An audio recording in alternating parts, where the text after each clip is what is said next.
جيش خالد بن الوليد المنتصر يقابل الروم والفرس معا.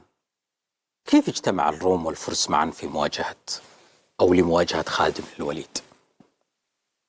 So, Firad is where the border between the Roman and Persian empires is, or was.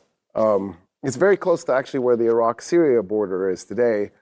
And that's not a coincidence. When the British and the French they took out the napkin and the crayon and they began drawing lines on a map, they wanted it to be roughly where the Persian-Roman border was.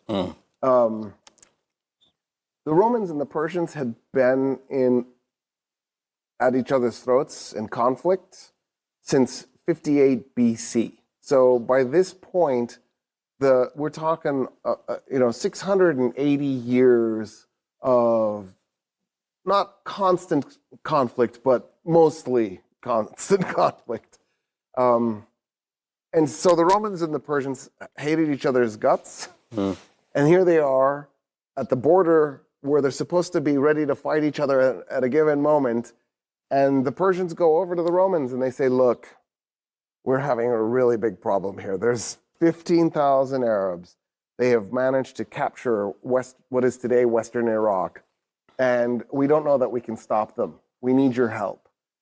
And when you think about it, then this is maybe the first ever time that the Persians and the Romans are going to work together. أول مرة في التاريخ. Well, so it's kind of. So previously there had been a Roman emperor who had been murdered by a general who then took over and became the new Roman emperor. And the Persian emperor was furious because they had been friends. So that, it's not that there were never any periods of time where the Persians and Romans couldn't get along. It's just that it was so rare. So to have the Persians and the Romans fight together against a common enemy was unimaginable. What Khalid does, again, because he's gonna flip the script, he's gonna do the opposite thing that you think. Instead of coming, because they're already on his side of the Euphrates River, so instead of approaching them directly, he crosses the Euphrates River and puts the river in between him and them. And then he goes to Firaz, but he's now on the north bank of the river, and they're on the south bank. And of course, they're surprised because they're expecting him to come from the other direction. And he parks at this spot. The reason Firad was so important was you could cross the Euphrates on foot, and there was a bridge. So it was a great place for caravans to cross, for armies to cross. It's the, if you wanted to do that, you would do that here. So Khalid parks his army on the Euphrates River. And of course, the Romans and Persians are like, no, we're not going to fight you from the river. So he realizes they're not going to cross until he does something else. And he needs them to cross because he needs the river to be an advantage. And here's why. He's got 15,000 men. There's probably somewhere around... كم عددهم هم المجمل الجيشين معا؟ Yeah, so the two armies combined are roughly 150,000 men. He's outnumbered 10 to 1. So he needs to use the terrain as much as he can in this circumstance. It's probably the reason he crossed the river was... بس رقم مذهل يعني 15,000 ضد 150,000 مهمة شبه مستحيلة. It feels impossible. Like it should have been impossible. This should have been the end of his army and him. But of course it's not going to be. ما الذي حدث؟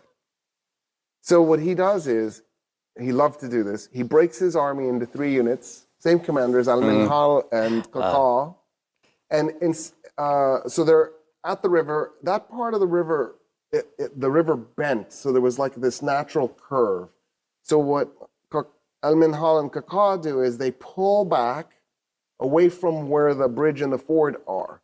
So when the Romans and the Persians, now that if they cross, they'll be over here far away from them. And then what Khalid did was he took the infantry, because those are 2 cavalry units. He took the infantry and he backed it up away from the river. And then he had a 3rd cavalry unit that he put behind it, that he'll be in command of. When the Romans and the Persians saw that he had made space for him, because he's very welcoming. In the Middle East, it's important to be a good host. And there he is. He's being the good حياكم host. الله. Okay. So when they see that he's made the space for them, they go, okay, let's start crossing. They cross, they cross, they cross. Okay. In those 3 battles at the 3 wells that they had just fought at night, Khalid's goal was to prevent the Persian army from forming into one unit.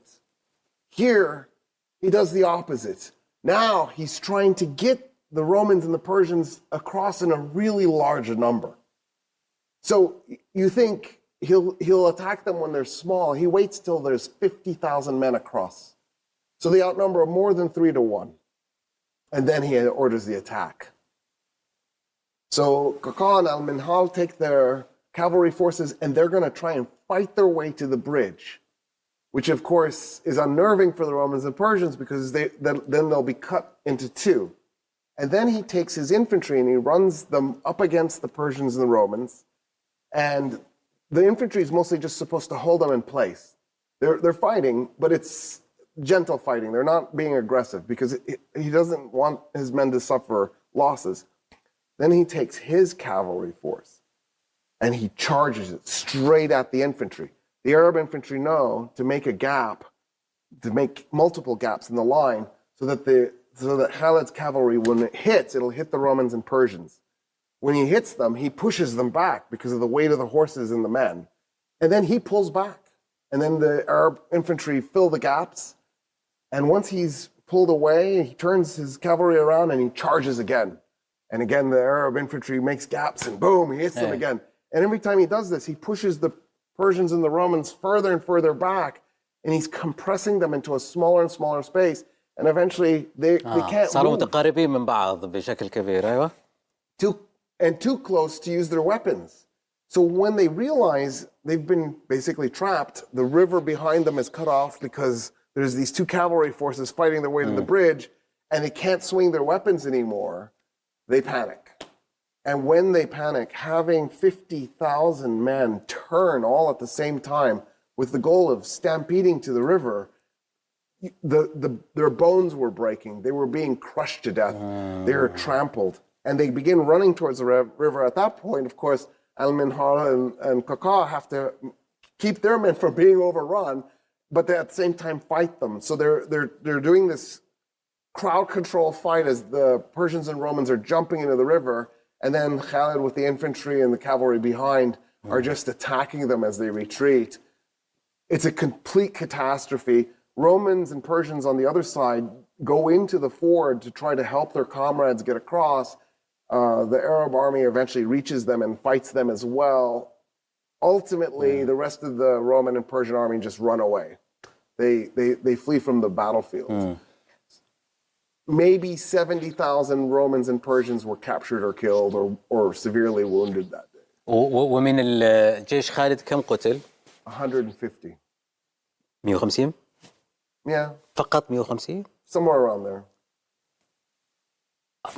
غير منطقي هذا الرقم أن نصدق. كيف قتل فقط هذا الرقم في مثل هذه المعركة؟